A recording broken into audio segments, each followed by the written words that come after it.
Good afternoon, and thank you for your interest in our Tach-It products. This is our Tach-It CTL Label Dispenser, and I apologize for the delay, but we've gotten it to work well on your particular bags. We had to make a few minor adjustments just due to the bagging material, but it now is working very well. This is our touchscreen controller and our interface where you have your power switch, your conveyor on-off, conveyor speed, and your touchscreen where you have 5 memory presets showing label speed, which is the label head speed relative to the conveyor speed, your start delay, which adjusts the positioning on the product, and your stop delay. There's also other options in here, including turning the label head on and off and the target counter. Let's run your bags, and you can see it working.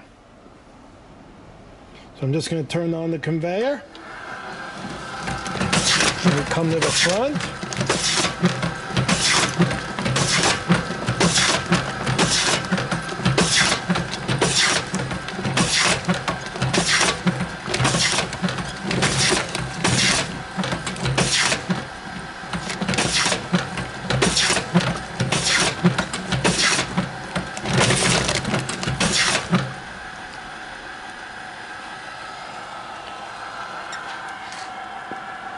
Thank you for your interest in our Tach-It CTL.